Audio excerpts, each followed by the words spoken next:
بسم اللہ الرحمن الرحیم۔ السلام علیکم دوستو، روز نئے واقعات سننے کے لیے اس چینل کو سبسکرائب کریں۔ امام راضی رحمۃ اللہ علیہ کے زمانے میں دہریوں کا بڑا زور تھا۔ اللہ تعالیٰ کے وجود کا انکار کرنے والوں کو دہریہ کہا جاتا ہے، اور یہ منکرین خدا یہ چاہتے تھے کہ عقل کے ذریعے اللہ تعالیٰ کے وجود کو ثابت کیا جائے۔ امام راضی رحمۃ اللہ علیہ کے پاس اللہ تعالیٰ کے وجود کو عقل سے ثابت کرنے کے 100 دلائل موجود تھے۔ جب کسی دہریے سے مناظرہ فرماتے تو بس 10-15 دلائل کے ذریعے ہی اس کو شکست دے دیا کرتے تھے۔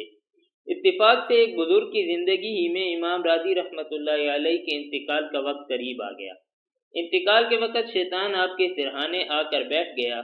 اللہ تعالیٰ ہم سب کو محفوظ رکھے، آمین۔ شیطان نے آ کر امام راضی رحمۃ اللہ علیہ سے کہا کہ بتاؤ اللہ تعالیٰ کا وجود ہے یا نہیں؟ امام راضی رحمۃ اللہ علیہ نے فرمایا کہ کیوں نہیں؟ شیطان نے کہا کہ تمہارے پاس کیا دلیل ہے؟ امام راضی رحمۃ اللہ علیہ نے ایک عقلی دلیل پیش کی۔ شیطان نے اس دلیل کو توڑ دیا۔ امام راضی رحمۃ اللہ علیہ نے دوسری دلیل دی۔ شیطان نے اس کو بھی توڑ دیا۔ امام راضی رحمۃ اللہ علیہ نے تیسری دلیل دی۔ شیطان نے اس کو بھی توڑ دیا۔ اس طرح 10 دلیلیں دیں، شیطان نے ان سب کو توڑ دیا۔ اب امام راضی رحمۃ اللہ علیہ دلائل پر دلائل دیتے چلے جا رہے تھے اور شیطان ان سب کو توڑتا جا رہا تھا۔ جب 60-70 دلیلیں پیش کر دیں اور شیطان نے ان سب کو توڑ دیا تو اب امام راضی رحمۃ اللہ علیہ کو بڑی فکر اور تشویش ہوئی کہ یہ کون شخص ہے جو میری ہر دلیل کو توڑ رہا ہے اور میری ہر دلیل کا ایسا جواب دے رہا ہے کہ مجھے لاجواب کر دیتا ہے۔ اگر خدا نخواستہ اسی رفتار سے یہ جواب دیتا رہا تو ذرا سی دیر میں میرے دلائل کا ذخیرہ ختم ہو جائے گا، اور جب میرے پاس دلائل کا ذخیرہ ختم ہو جائے گا تو اس کا مطلب یہ ہوگا کہ اللہ تعالیٰ کے وجود میں کلام عقلاً مجھے بھی شبہ ہو گیا، اور یہ میرا آخری وقت ہے۔ اگر اس آخری وقت میں اللہ تعالیٰ کے وجود میں شبہ ہو گیا تو میرا خاتمہ بھی خراب ہو جائے گا۔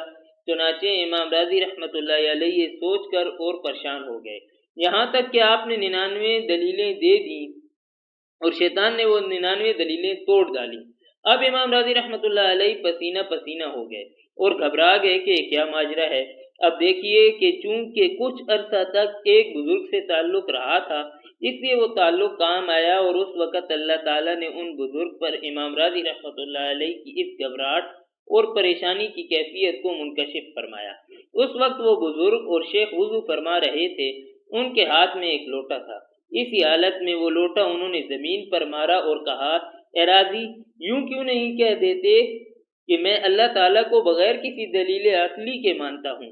اللہ تعالیٰ نے ان بزرگ کے وہ الفاظ امام راضی رحمۃ اللہ علیہ کے کان میں پہنچا دیے۔ جب ان بزرگ کی آواز امام راضی رحمۃ اللہ علیہ کے کان میں آئی کہ اے راضی، یوں کیوں نہیں کہہ دیتے کہ میں اللہ تعالیٰ کو بغیر کسی دلیل عقلی کے مانتا ہوں، امام راضی نے فوراً یہ الفاظ اپنی زبان سے کہہ دیے۔ بس یہ کہنا تھا کہ شیطان فوراً وہاں سے اٹھ کر بھاگ گیا، اس لیے کہ اس دلیل کا کوئی جواب نہیں، اس دلیل کو کوئی توڑ ہی نہیں سکتا کہ میں بلا دلیل اللہ تعالیٰ کو مانتا ہوں، آخرت کو مانتا ہوں اور جنت و دوزخ کو مانتا ہوں۔ بس یہ الفاظ کہے اور اس کے بعد آپ رحمۃ اللہ علیہ کا انتقال ہو گیا، اور نیک تعلق کی برکت سے اللہ تعالیٰ کا فضل ہوا اور آپ کا خاتمہ ایمان پر ہو گیا۔